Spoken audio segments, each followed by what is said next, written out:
Hello friends, Radhe Radhe. मैं यशी लेकर आई हूँ पीजीटी 2022 का जो पेपर हुआ उसका एनालिसिस। उस पेपर का उत्तर क्या है, सही तौर पे क्या है, एथेंटिक तौर पे, आइए देखते हैं इस वीडियो में। प्लीज़ आप लोग चैनल पे नए हैं तो चैनल को सब्सक्राइब कर लीजिए और वीडियो को लाइक कर दीजिए ताकि आप सभी को इन्फॉर्मेटिव वीडियो ऐसे मिलती रहेगी। और ये हिंदी का पेपर है जो 2022 वैकेंसी का है। अभी 10 तारीख को 10 मई को यूपी पीजीटी का पेपर होता है हिंदी का, उसी का सॉल्व है, उसी का एनालिसिस करते हैं। तो चलिए हम आगे बढ़ते हैं। तो बाकी 30 क्वेश्चन का जो कल हुआ था एक छोटे से वीडियो में, उस पेपर का एनालिसिस में जो 20 नंबर का जो 20वां क्वेश्चन था, उसमें थोड़ा कंफ्यूजन बना हुआ था। तो आइए देख लेते हैं इसका क्या है।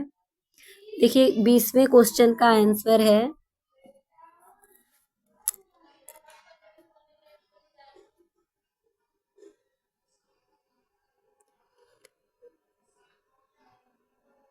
सॉरी 19 नंबर का है। 19 नंबर का क्वेश्चन है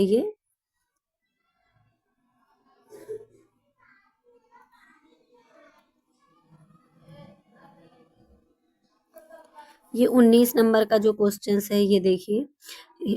हिंदी में लिखी गई चैतन्य महाप्रभु जीवनी के लेखक हैं। इसमें ये कंफ्यूजन में था। इसमें देखिए इसमें कहीं पर भी किसी भी क्वेश्चन में ये था कि इसमें कंफ्यूजन था कि कौन सा क्वेश्चन सही हो, इसलिए मैंने कल नहीं बताया हुआ था कल के वीडियो में। लेकिन इस क्वेश्चन का सही आंसर है चैतन्य महाप्रभु जीवनी के लेखक अमृतलाल नागर जी हैं।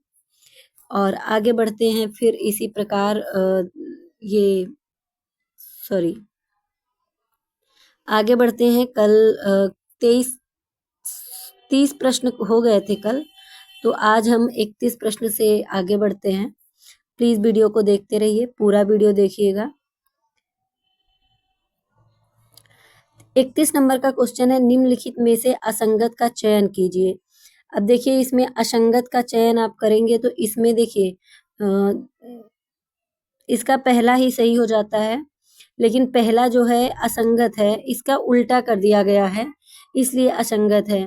देखिए बी नंबर है जैसे योग्यता, कार्य करने का मानसिक सामर्थ्य, यानी आपकी बुद्धि क्या है, क्षमता, कार्य करने का शारीरिक सामर्थ्य, आपकी शारीरिक क्षमता क्या है, ये मतलब सही है। मृत्यु सामान्य व्यक्ति का देहांत होता है, निधन महान व्यक्ति का देहांत होता है, प्रसाद कृपा होता है, प्रासाद महल होता है।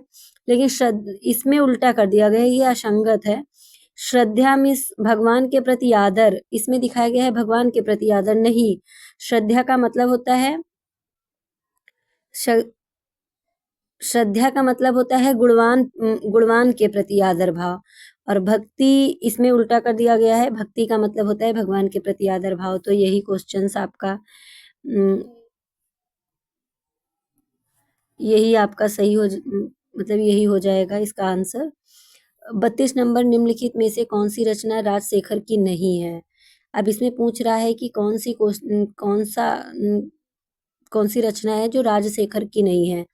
तो इसमें बी ऑप्शन करेक्ट हो जाएगा, अनर्घ राघव राजशेखर की नहीं है। ऑप्शन क्वेश्चन नंबर 33, हिंदी निबंध के संबंध में निम्नलिखित में असंगत का विकल्प का चयन कीजिए। असंगत पूछ रहा है तो ये रघुवीर सिंह का है। श्रद्धांजलि के दो फूल, फिर निराशा क्यों, ये हो जाएगा। 34 नंबर, सच्चिदानंद हीरानंद वात्स्यायन अज्ञेय द्वारा रचित पुस्तक नहीं है। सच्चिदानंद अज्ञेय द्वारा रचित पुस्तक कौन सी नहीं है। तो 34 नंबर का ऑप्शन हो जाएगा लोक जागरण और हिंदी साहित्य। फ्रेंड्स कौन हो जाएगा, लोक जागरण और हिंदी साहित्य। 35 नंबर क्वेश्चन है, प्रगतिवाद डैश डैश की अभिव्यक्ति को ही रचना का उद्देश्य मानता है। रिक्त स्थान के लिए उपयुक्त विकल्प कौन सा सही होगा। तो इसमें सामाजिक यथार्थवाद सही हो जाएगा। गोपाल राम गहमरी जी ने अंग्रेजी के गोपाल राम गहमरी जी ने अंग्रेजी के प्रसिद्ध जासूसी उपन्यासकार आर्थर कॉनन डायल से प्रभावित होकर उनके प्रसिद्ध उपन्यास ए स्टडी इन स्कारलेट का हिंदी रूपांतरण किया। उस उपन्यास का नाम क्या था?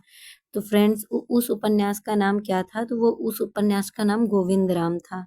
क्या था? गोविंद राम। गोविंद राम उपन्यास जो रूपांतरण हिंदी में रूपांतरित हुआ वो 1887 ईस्वी में कितने में हुआ? 1800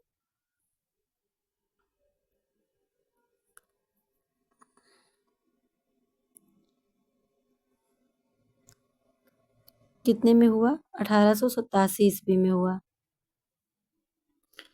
उसके बाद 37 नंबर क्वेश्चन है, निम्नलिखित शब्दों में से कौन सा शब्द हलंत स्त्रीलिंग है? कौन सा शब्द हलंत वाला है जो स्त्रीलिंग है? तो वो आप है ए नंबर। कामायनी एक पुनर्विचार किस लेखक द्वारा रचित है? कामायनी एक पुनर्विचार किस लेखक द्वारा रचित है? तो ये 38 नंबर क्वेश्चन है। कामायनी एक पुनर्विचार किस लेखक द्वारा रचित है? तो ये गजानन माधव द्वारा रचित है। मुक्तिबोध, गजानन माधव मुक्तिबोध द्वारा रचित है, जो कि 1961 ईस्वी में इसकी रचना हुई। 1961 ईस्वी में। 39 नंबर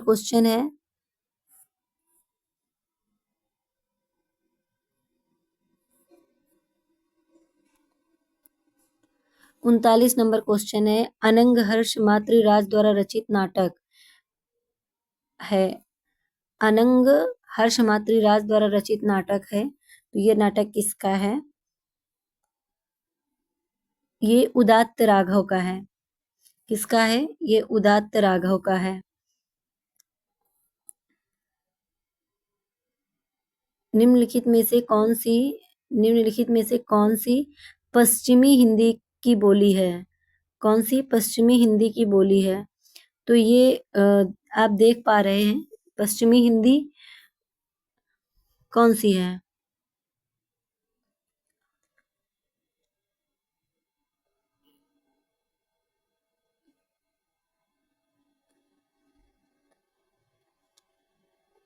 इसमें पूछा है बोली नहीं है, सॉरी, निम्नलिखित में से कौन सी पश्चिमी हिंदी की बोली नहीं है?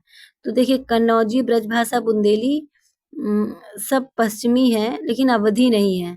अवधी नहीं है क्योंकि अवधी, बघेली, छत्तीसगढ़ी ये तो पूर्वी हिंदी है, तो इसका ऑप्शन अवधी हो जाएगा। नहीं पूछा है ना, तो अवधी हो जाएगा। 41 नंबर, सतना, रीवा, शहडोल इन क्षेत्रों में कौन सी बोली प्रयुक्त की जाती है? तो सतना, रीवा, शहडोल इन क्षेत्र में कौन सी बोली प्रयुक्त की जाती है? तो इसमें बघेली का प्रयोग किया जाता है, प्रयुक्त होता है। 42 नंबर क्वेश्चन, झर चुके तारक कुसुम जब रश्मियों के रजत पल्लव संधि में आलोक तम की क्या नहीं नभ जानता तब पार से अज्ञात वासंती दिवस रथ चल चुका है। प्रस्तुत पंक्तियां महादेवी वर्मा के किस काव्य संग्रह से ली गई है? तो महादेवी वर्मा के किस काव्य संग्रह से ली गई है? तो ये शांध्य गीत से लिया गया है। अच्छ पद में समास है। 43 number question, 43 number question, 43 question, अच्छ पद में समास है, इसमें कौन सा समास है? तो दोस्तों, इसमें तत्पुरुष समास है। निम्नलिखित 44 नंबर, निम्नलिखित में से कौन से शब्द सदैव एक वचन में प्रयुक्त होते हैं? 44 नंबर क्वेश्चन का है 44 नंबर क्वेश्चन का है कि निम्नलिखित में से कौन सा शब्द सदैव एक वचन में प्रयुक्त होता है? तो प्रत्येक और हरेक, यही एक वचन में प्रयुक्त होता है। वरना दाम, मतलब दाम के साथ अक्षत है जो बहुवचन है, दर्शन आंसू है, प्राण के साथ लोग है, जो है सब बहुवचन है, केवल प्रत्येक और हरेक एक वचन है। 45 नंबर क्वेश्चन, गंध शत अरविंद नंदन विश्वनंद सार अखिल उर रंजन निरंजन एक अनिल उदार। उपर्युक्त पंक्ति में काव्य का कौन सा गुण है? तो उपर्युक्त पंक्ति में काव्य का कौन सा गुण है? तो इसमें माधुर्य गुण है, क्योंकि इन सब में अनुस्वार का प्रयोग किया गया है। अनुस्वार युक्त वर्ण जहां भी होते हैं दोस्तों, वहां माधुर्य गुण होता है। आप लोग इतना सटीकता से याद कर लीजिए कि जिस भी पंक्ति में अनुस्वार युक्त वर्ण आए, अनुस्वार युक्त वर्ण आ जाए, तो आप समझिए कि वहां पे माधुर्य गुण है। ये रट्टा मार लीजिएगा 100% माधुर्य गुण समझ याद करने के लिए। जहां पे अनुस्वार युक्त वर्ण आ जाए वहां पे माधुर्य गुण हो जाता है। 46 नंबर क्वेश्चन है, बंगला साहित्य के बारे में निम्नलिखित पंक्तियां किसने कही? बंग भाषा में दुर्गेश नंदिनी प्रभुता शतक उपन्यास एक से एक बढ़ चढ़कर हैं। इस क्वेश्चन का आंसर क्या है? बंग देसी और बातों में उत्साह और तरक्की के ओर छोर तक पहुंचे हैं, वैसे ही नाटक और उपन्यास लिखने में किसी से कम नहीं है। ये मतलब ये किसका कहा, मतलब ये पंक्ति किसकी कही हुई है? तो ये बालकृष्ण भट्ट का है। ठीक है,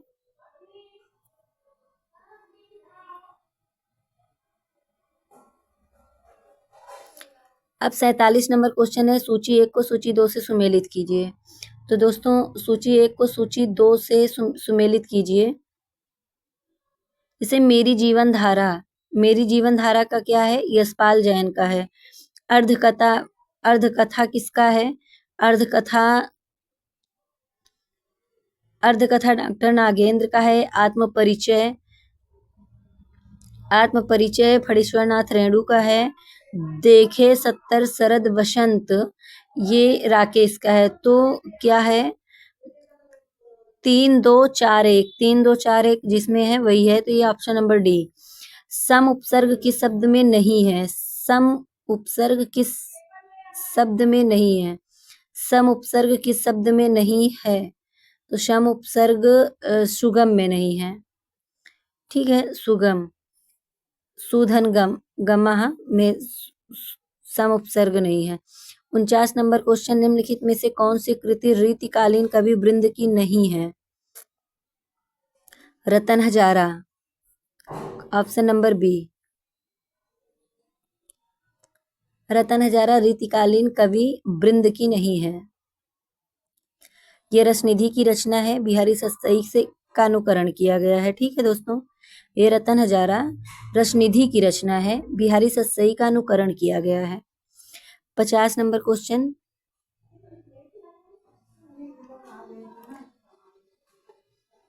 निम्नलिखित में से कौन सी रचना मैथिली शरण गुप्त द्वारा रचित नहीं है? तो ये तो क्वेश्चन बहुत ही इजी था, इसे तो आप लोग बिल्कुल सही करके आए होंगे। तो मैथिली शरण गुप्त की रचना कौन सी नहीं है? तो प्रिय प्रवास मैथिली शरण गुप्त का नहीं है दोस्तों, ये तो हरिऔध जी का है। ये हरिऔध का है और ये 1914 में इसकी रचना हुई प्रिय प्रवास की। तो ये मैथिली शरण गुप्त की नहीं है, बाकी है। 51 नंबर, निम्नलिखित में से कौन सा शब्द धनुष का पर्यायवाची शब्द नहीं है? तो धनुष का पर्यायवाची शब्द विशिख नहीं है दोस्तों, विशिख नहीं है। 52 नंबर क्वेश्चन, यदि लक्षणा से निकलने वाले अर्थ में वाच्यार्थ भी सम्मिलित रहता है तो कौन सी लक्षणा शब्द शक्ति है? तो कौन सी लक्षणा शब्द शक्ति है? तो उपादान लक्षणा शब्द शक्ति है इसमें। 53 नंबर, निर्झर और पाषाण 53 नंबर क्वेश्चन, निर्झर और पाषाण गद्य काव्य के रचयिता हैं। निर्झर और पाषाण गद्य काव्य के रचयिता हैं। तो तेज नारायण कौक जी हैं इसके। जो इसकी तेज नारायण कौक जी हैं, निर्झर और पाषाण काव्य की रचना 1943 ईस्वी में होती है। 1943 में 1943 ईस्वी में होती है। 54 नंबर क्वेश्चन, निम्नलिखित में से किस नाटककार ने अपने नाटक में भारत चीन युद्ध का व्यापक फलक लिया है? तो ये शिव प्रसाद सिंह घंटियां गूंजती हैं में लिया है।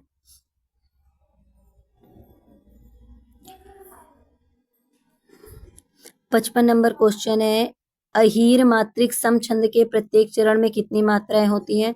तो दोस्तों ये क्वेश्चन थोड़ा टफ रहा है क्योंकि ये किसी भी टीचर ये चीजें नहीं पढ़ाया है, ये आउट ऑफ सिलेबस आया हुआ है। अहीर मात्रिक सम छंद के प्रत्येक चरण में कितनी मात्राएं होती हैं? तो आप लोग प्लीज छंद वगैरह अच्छे से पढ़ लिया करिए। इसमें 11 मात्राएं होती हैं।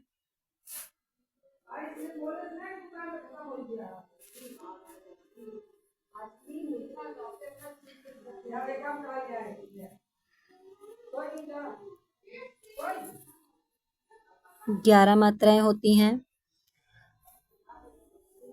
56 नंबर, चित्र काव्य का प्रयोग करने वाले संस्कृत के प्रथम कवि। चित्र काव्य का 56 नंबर क्वेश्चन, चित्र काव्य का प्रयोग करने वाले संस्कृत के प्रथम कवि कौन है? तो दोस्तों प्रथम कवि भारवी हैं। 57 नंबर क्वेश्चन में मिलान करना है। वीर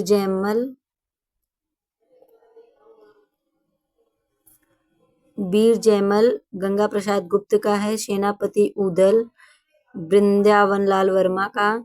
जौहर की ज्योति, डॉक्टर राम कुमार वर्मा का है। पन्ना, कृष्ण प्रकाश सिंह का। ये इसका ए ऑप्शन सही हो जाएगा। उपत्यका शब्द के लिए सही वाक्यांश होगा, उपत्यका शब्द के लिए सही वाक्यांश है पर्वत के नीचे की भूमि। वी ऑप्शन सही हो जाएगा।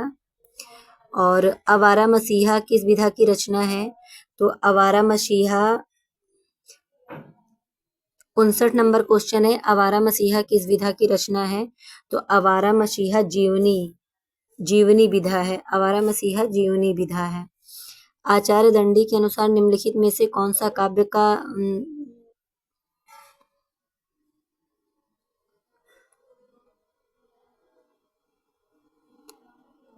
का रूप नहीं है? तो ये आचार्य दंडी के अनुसार क्या नहीं है? तो ये रूपक नहीं है। और 61 नंबर, स्वच्छ शब्द में संधि है। तो स्वच्छ शब्द में संधि यण स्वर संधि है। किस छंद के प्रत्येक चरण में क्रमशः एक यगण, एक मगण, एक नगण, एक शगण, एक भगण और एक लघु तथा एक गुरु होते हैं? तो यह 17 वर्णों का छंद होता है। गुरु होते हैं, यह 17 वर्णों का छंद होता है। तो यह क्या है? तो दोस्तों यह शिखरणी है।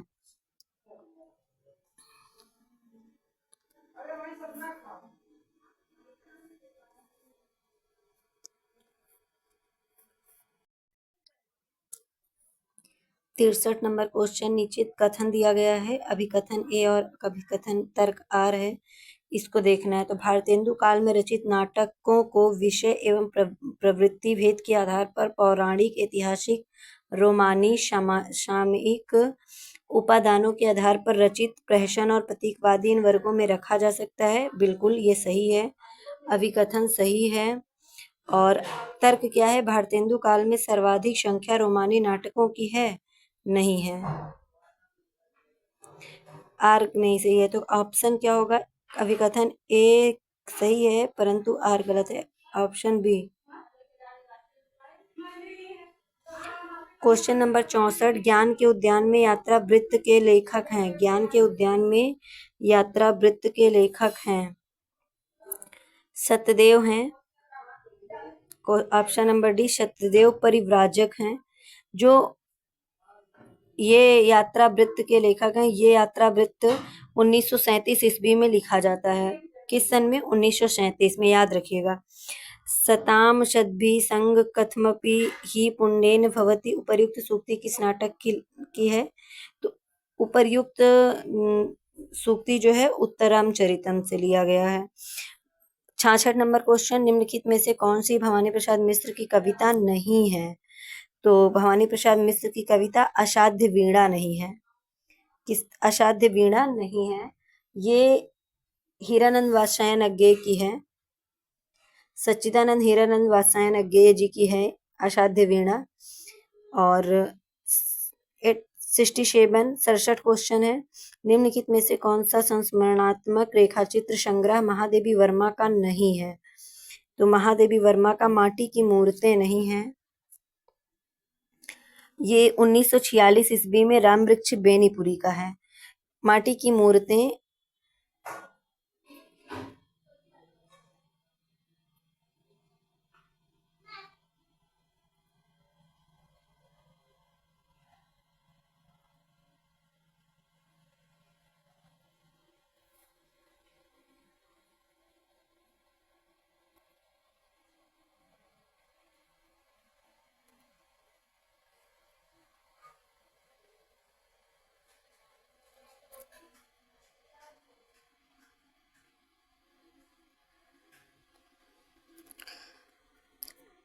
माटी की मूर्तें नहीं हैं। माटी की मूर्त 1946 ईस्वी में रामवृक्ष बेनीपुरी की है। रीति मुक्त काव्यधारा के कवि नहीं है। रीति मुक्त काव्यधारा के कवि कौन नहीं है? 68 क्वेश्चन है। 68 नंबर क्वेश्चन। रीति मुक्त काव्यधारा के कवि नहीं है तो नेवाज नहीं है। कौन नहीं है? नेवाज। ई का उच्चारण स्थान है। ई का उच्चारण स्थान है तालव्य। क्या है दोस्तों? तालव्य है। 70 नंबर क्वेश्चन। यह कौन सा विराम चिन्ह है? तो यह कौन सा विराम चिन्ह है? तो ये विवरण। ए ऑप्शन सही हो जाएगा। 71 नंबर क्वेश्चन है। मुझमें देव जीवन का विकास आत्मकथा के लेखक। 71 नंबर क्वेश्चन। मुझमें देव जीवन का विकास आत्मकथा के लेखक हैं तो इसके सत्यानंद अग्निहोत्री जी हैं। कौन है? सत्यानंद अग्निहोत्री जी हैं, जो 1910 ईस्वी में इस आत्मकथा की रचना होती है। निम्नलिखित कहानियों को उनके प्रकाशन वर्ष के अनुसार कालानुक्रम में व्यवस्थित कीजिए। तो इसका ऑप्शन बी हो जाएगा। ठीक है, क्योंकि सबसे पहले इंदुमती की रचना होती है सन 1900 में। उसके बाद फिर प्लेग की चुड़ैल 1902 में होती है। फिर 11 वर्ष का समय 1903 में होता है। फिर दुलाई वाली 1907 में होता है। तो ये ऑप्शन 3-4 ऑप्शन हो जाएगा। 3-4-1-2, 3-4-1-2 का बी ऑप्शन सही है। 73 नंबर। वर्तनी की दृष्टि से सभी शुद्ध शब्दों वाला विकल्प है। तो दोस्तों 73 नंबर का ऑप्शन हो जाएगा स्वास्थ्य, सहस्र और प्रादुर्भाव, यही सही है। सामर्थ्य गलत है, सामर्थ्य होता है। और दूसरा यथेष्ट, यथेष्ट घनिष्ठ नहीं, घटा नहीं ठा होगा। और आप देख रहे हो बाकी सब में अशुद्धि है। शुद्ध है, सी नंबर शुद्ध हो जाएगा। ठीक है। निम्नलिखित में से हिंदी पत्रकारिता में प्रथम उत्थान 1826 से 1867 ईस्वी में प्रकाशित दैनिक पत्र कौन सा है? तो दैनिक पत्र आप देख सकते हो। देखो दैनिक पत्र ये बंगदूत जो है 1829 में साप्ताहिक पत्र है।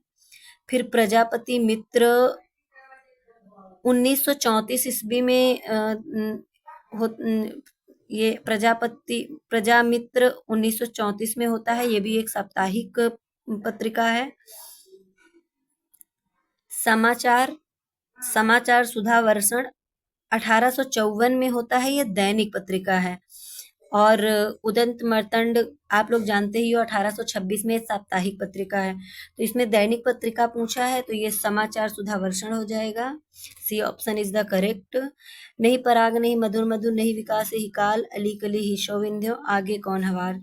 इस प्रस्तुत पंक्तियां किस रीतिकालीन कवि की है? तो ये किसी का गलत नहीं होगा, ये बिहारी का है। ए ऑप्शन सही हो जाएगा। 76 नंबर क्वेश्चन। निम्नलिखित में से कौन सा कालिदास द्वारा रचित नाटक है? तो ये विक्रमोर्वशीय है। और सी ऑप्शन सही हो जाएगा। निम्नलिखित में से निबंध व निबंधकारों से संबंधित सही विकल्प है। तो 77 नंबर क्वेश्चन है। क्वेश्चन का डी ऑप्शन सही हो जाएगा। युग और साहित्य शांति प्रिय द्विवेदी का है 1941 ईस्वी में। बाकी यही सही विकल्प है, बाकी नहीं सही। वियोगी हरि द्वारा रचित गद्य काव्य है। वियोगी हरि द्वारा रचित गद्य काव्य है।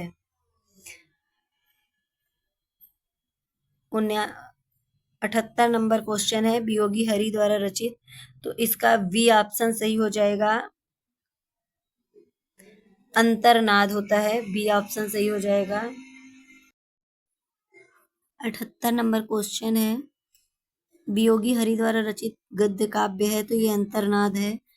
अंतर्नाद 1926 ईस्वी में वियोगी हरि द्वारा इसकी रचना होती है। उसके बाद 79 नंबर क्वेश्चन है, 79 है, सूची 1 को सूची 2 से मिलान कीजिए, तो इसका करेक्ट ऑप्शन बी हो जाएगा। इसका करेक्ट ऑप्शन बी हो जाएगा। 80 नंबर है, निम्नलिखित रचनाओं में से भास की कौन सी रचना रामायण मूलक है, तो ये प्रतिमा नाटक है। 81 नंबर, विलोम शब्द की दृष्टि से कौन सा विकल्प असंगत है, तो ये सी ऑप्शन सही हो जाएगा, अलिप्त निर्लिप्त। 82 नंबर, छायावादी काव्यधारा के अंतर्गत कलापी काव्य संग्रह के रचयिता हैं, तो ये आरशी प्रसाद सिंह का है। ये आरशी प्रसाद सिंह का है। 1938 ईस्वी में इसकी रचना होती है। इस काव्य संग्रह का रचना 1938 ईस्वी में होती है। 83 नंबर, आजन्म डैश डैश समास का उदाहरण है। आजन्म डैश डैश समास का उदाहरण, यह अव्ययी भाव समास हो जाएगा। 84, ज्योतिर्पुंज हिमालय यात्रा वृत्त के लेखक हैं। 84 नंबर, इसके लेखक विष्णु प्रभाकर जी हैं। विष्णु प्रभाकर जी हैं, जो 1982 ईस्वी में इस यात्रा वृत्त की रचना करते हैं। निम्नलिखित में से कौन सा नाटक जयशंकर प्रसाद का नहीं है, तो दोस्तों इसमें पूछ रहा है कि कौन सा नाटक जयशंकर प्रसाद का नहीं है, तो ये स्वर्ण विहान जयशंकर प्रसाद का नहीं है। दोस्तों A option is the correct, स्वर्ण विहान नहीं है। स्वर्ण विहान 1930 ईस्वी में गीत नाट्य है। ये हरिकृष्ण प्रेमी का है, ये हरिकृष्ण प्रेमी जी का है, ये जयशंकर प्रसाद का नहीं है। 86 नंबर, रघुवंश महाकाव्य में कालिदास ने सूर्यवंश के राजाओं के वर्णन में कौन सी वंशावली का अनुसरण किया है, तो वैसे ये थोड़ा सा कंफ्यूजन में है, लेकिन इसका ऑप्शन ए होगा मेरे ख्याल से। ये वायु पुराण तथा विष्णु पुराण में वर्णित है।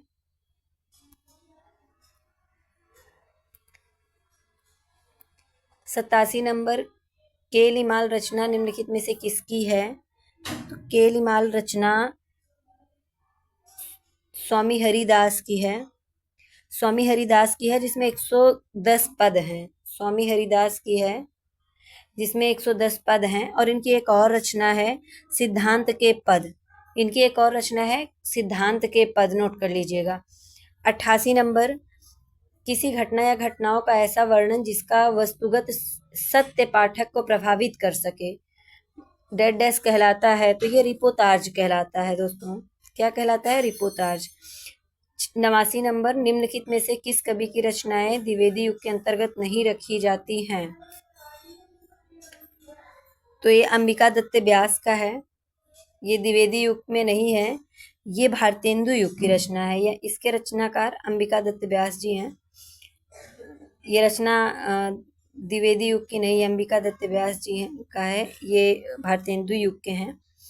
और 90 नंबर क्वेश्चन का है, पुस्तक जलहन हत्य चली गज्जन नृपकाज, इस पंक्ति में पुस्तक का तात्पर्य निम्नलिखित में से कौन सी पुस्तक से है, तो ये पृथ्वीराज रासो की कविता है, ये पंक्ति है, ये जो पंक्ति है वो पृथ्वीराज रासो की है।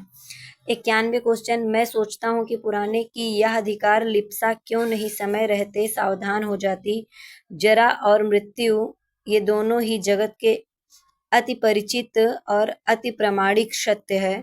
प्रस्तुत पंक्तियां हजारी प्रसाद द्विवेदी जी के किस निबंध से ली गई है,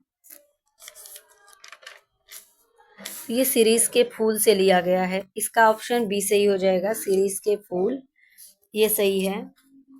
92 नंबर, वह धीरता कहाँ है, गंभीरता कहाँ है, वह वीरता हमारी है, प्रस्तुत पंक्तियां द्विवेदी युग के किस कवि की है? तो ये ठाकुर गोपाल शरण सिंह की है। ठाकुर गोपाल शरण सिंह की है संभवतः, क्योंकि ये मुझे कंफर्म नहीं है दोस्तों। 93 क्वेश्चन का है प्रश्न का आंसर, पंत और पल्लव कृति में पंत की कविताओं का उद्धरण देकर उनकी त्रुटियों का निर्देश किस आलोचक कवि ने किया है? तो ये सूर्यकांत त्रिपाठी निराला, सूर्यकांत त्रिपाठी निराला जी ने किया है 1928 ईस्वी में। कितने में? 1928 ईस्वी में। 94 निम्नलिखित में से कौन सा गंगा प्रसाद श्रीवास्तव का हास्य व्यंग प्रधान नाटक नहीं है? तो वरमाला नहीं है, बाकी सब है। वरमाला नहीं है। वरमाला 1925 ईस्वी में पौराणिक नाटक मार्कंडेय पुराण पर आधारित है। दोस्तों वरमाला नहीं है, ये हास्य व्यंग प्रधान नाटक नहीं है वरमाला। वरमाला 1925 ईस्वी में पौराणिक नाटक मार्कंडेय पुराण पर आधारित है। दोस्तों नेक्स्ट क्वेश्चन 95, ध्रुव चरित ग्रंथ के रचनाकार, ध्रुव चरित ग्रंथ के रचनाकार कौन है? तो ध्रुव चरित ग्रंथ के रचनाकार मलुक दास जी हैं। C option is the correct. 96 नीचे दो कथन अभिकथन और कारण है, इसमें एक ध्यानपूर्वक पढ़िए और विकल्प का चयन करना है। तो अभिकथन और कारण में अभिकथन, अज्ञेय में संवेदना के साथ एक सजग बौद्धिकता है। बौद्धिकता है कि अति है? अति है। अज्ञेय जी की संवेदना में अति है। कारण, अज्ञेय की कविताओं में जो स्वर वैविध्य दिखाई पड़ता है उसका कारण बहुत कुछ उनकी बौद्धिकता है। तो ये सही है, कारण सही है। तो अभिकथन गलत है, ए गलत है, आर सही है। एक गलत है, अभिकथन ए गलत है, परंतु कारण आर सही है। हाँ, तो C option is the correct. 97 नंबर, 97 निम्नलिखित में से शुद्ध वाक्य चुनिए। तो अंधेरी रात में कुत्ते जोर से चिल्ला रहे थे। सॉरी, कुत्ते जोर से चिल्लाते नहीं है, भौंकते हैं, ये गलत हो गया। बी, अपराधी के मृत्युदंड की सजा सुनाई गई। मृत्युदंड और सजा दोनों एक ही वर्ड है, तो एक ही शब्द है, तो वाक्य है, तो एक ही होना चाहिए, दोनों को लिखने की आवश्यकता नहीं है, ये भी गलत है। काल चक्र के पहिए से बचना संभव नहीं है। काल चक्र और पहिया दोनों वाक्य का वर्णन यहाँ एक ही चीज है, किया गया है, तो ये भी गलत है। उसने हाथी पर हौदा रख दिया, यही सही है। 98, पहले किसी वस्तु का महत्व दिखाकर बाद में उसकी हीनता सूचित की जाए अथवा पहले हीनता दिखाकर फिर उसकी महत्ता वर्णित की जाए, वहाँ कौन सा अर्थ दोष होता है?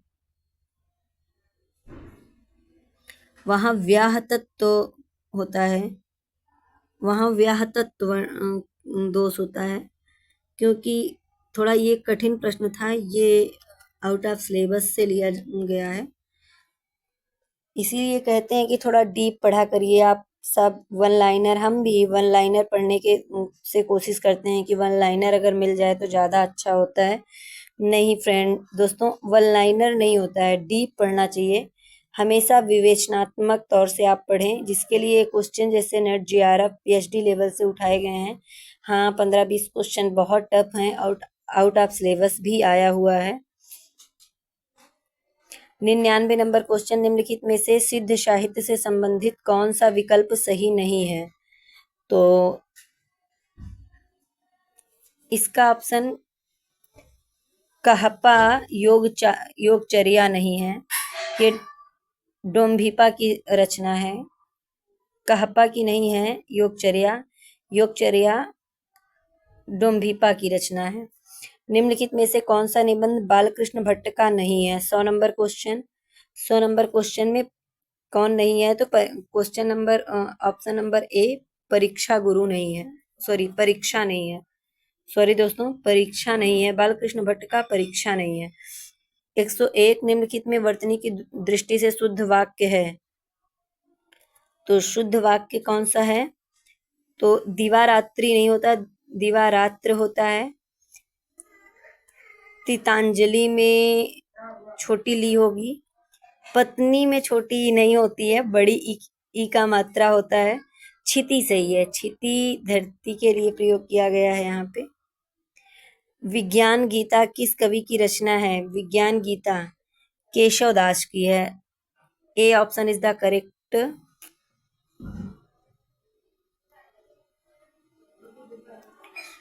निम्नलिखित में से कौन सा कथन सही नहीं है?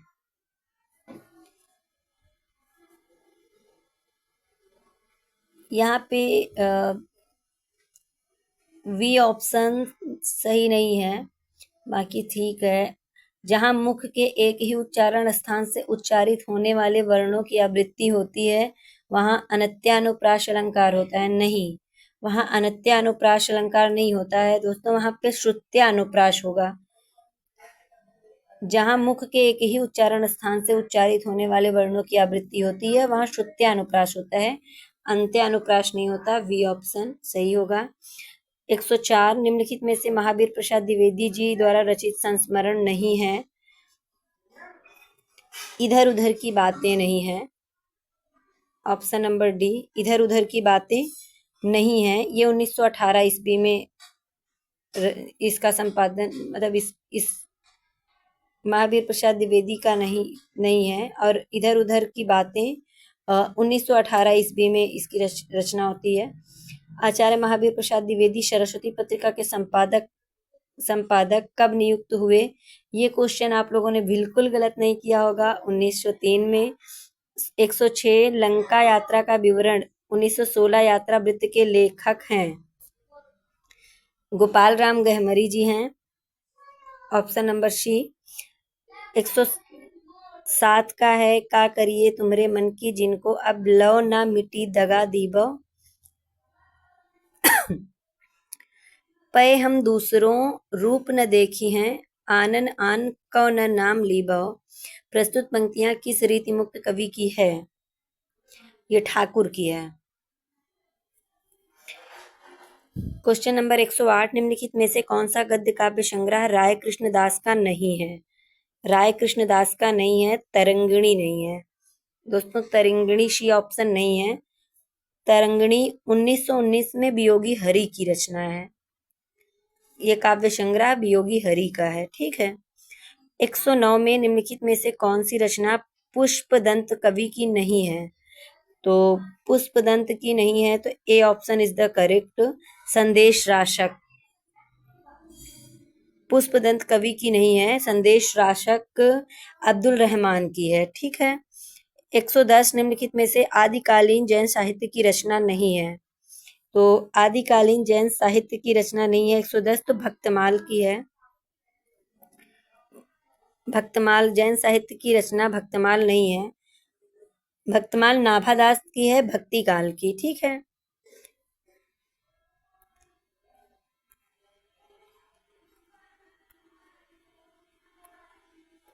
111 मुझे भ्रम होता कि प्रत्येक पत्थर में चमकता हीरा है, हर एक छाती में आत्मा अधीरा है, प्रत्येक सुस्मित में विमल सदा नीरा है, मुझे भ्रम होता कि प्रत्येक वाणी में महाकाव्य पीड़ा है।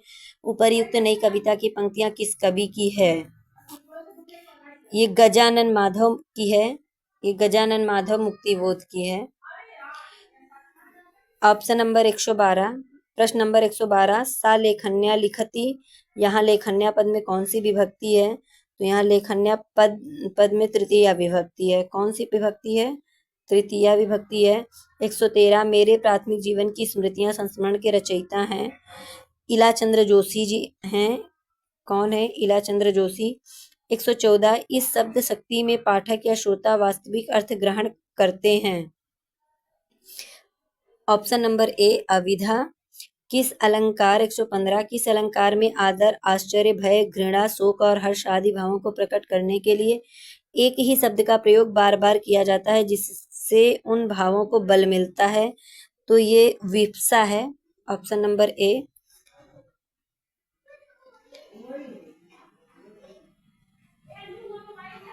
निम्नलिखित में से कौन सा युग्म सही नहीं है? तो ऑप्शन नंबर सी बुंदेली नहीं सही है, बुंदेली बदायूं में बुंदेली नहीं बोली जाती, ब्रजभाषा बोली जाती है। ठीक है। 117 निम्नलिखित में से कौन सा क्षेत्र मैथिली बोली का है? तो मैथिली बोली पूर्णिया में बोली जाती है, पूर्णिया का है। 118 गर्भरंडा रहस्य व्यंग कविता के रचनाकार हैं? तो नाथूराम शर्मा शंकर हैं। ऑप्शन नंबर ए।